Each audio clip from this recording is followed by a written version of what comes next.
Chelsea got the victory, which means they are very much in contention, along with 5 other teams separated by just 2 points for 3 Champions League spots. Come the end of the season, how important could this win for Chelsea be? Massive, massive. I mean, what an escape. I mean, just unbelievable escape for a team that's been stalling for such a long time. We give him a lot of credit during the season in terms of, coming back because the expectations were so low.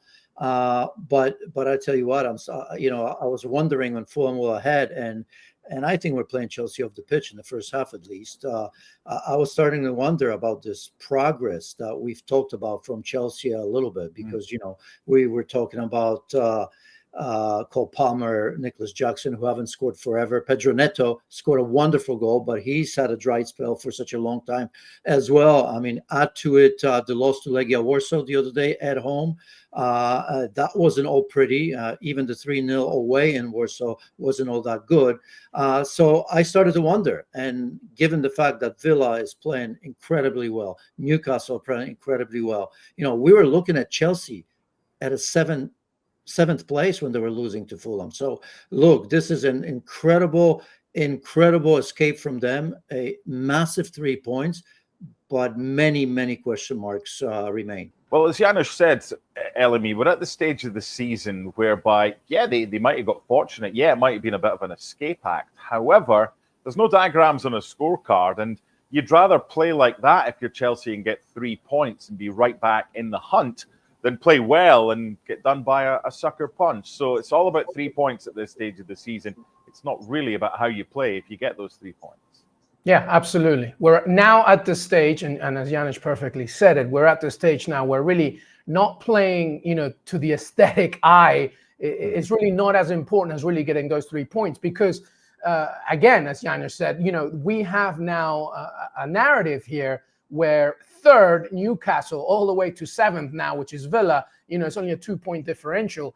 This competition for European competition for the Champions League is crucial. And today, I think Chelsea kind of showed that. They weren't great, to be honest. Fulham rightly led at the beginning. They were physical. They were in their face. But in a way, Marco Silva's performance of this team today was a microcosm of what's been going on. They're a little bit tired now, I think. They're a little lacking of creativity. And I think it makes them the difference of Fulham being a very good top 10 team as opposed to a team that deserves to be in European competition. We'll wait and see what happens to the end of the season, but I think Chelsea at the end deserved the win. And that goal by Pedro Neto was just ridiculous.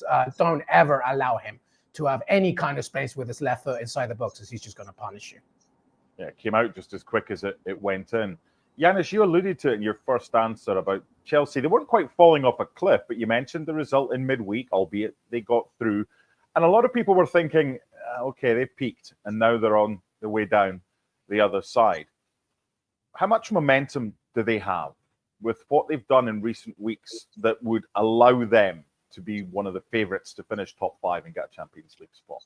Not much up until the last couple of minutes. We'll see where that takes them, right? Because they'll know deep down in the dressing room that they escaped, as I've mentioned. So, I mean, can a win like this lead you on and push on now to finish for sure in the top 5, right? I mean, there's there could be 7 teams from Premier League, right? I mean, if you look at Europa League and Manchester United and Spurs, there's all kinds of possibilities. But as a team, you can't think that. So we'll find out a lot about this win because normally in the normal world, when you win a game like this very, very late, that should push you on.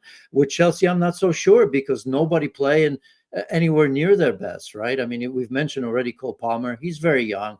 It's been such a long time since he scored. Nicholas Jackson, that to me is a bigger issue because he's the one that should be scoring. Mind you, again, that he's missed quite a few games to injury. But, the midfield, I mean, look, Moises Caicedo and Enzo Fernandez are wonderful players. And there's been games where I remember saying, wow, this is Caicedo or Enzo Fernandez that we've been missing. But I mean, come on, 115 million for Caicedo, 107 or somewhere there million pounds for Enzo Fernandez. I mean, that's almost 225 million. I don't like to talk about money, but I'll make 2 good teams out of that. One for sure. one for sure, right? So at some stage, you have to look at that, because all I saw, and again, second half was a little bit better. The changes at halftime made a difference, right? I think it was Jadon Sancho, Gusto, because Reece James struggled, and those two made a difference. But I think if you look at the midfield alone, right, the engine of that, and you think Enzo, Caicedo, and I saw Sasha Lukic and why am I missing the other Sander Berge dominating the center of the pitch? That's incredible. So there may be some momentum, but as I said, this is the first time that I really, really worry about Chelsea and maybe their manager to a degree. Last season, LME, Cole Palmer was unplayable most of the time, and he carried the team on his back. This season, he started off all right, but he's dropped form. His form has dropped over the past few months. Without him, Nkunku's been a huge failure. Jackson's so-so. They have Tyreek George and Pedro Neto scoring their goals today. Janusz has mentioned how much they spent on their midfield. One player in one position that you're signing to try and strengthen this squad.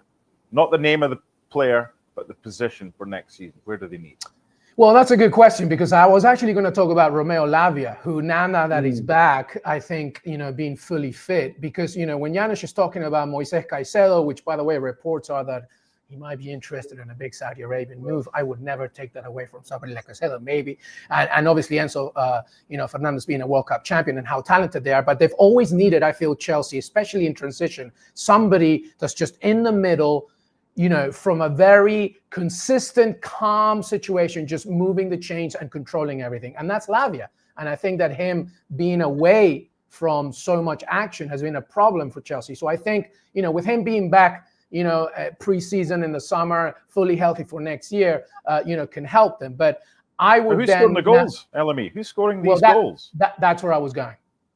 The player, to answer your question, they need a striker, like a consistent goal-scoring man.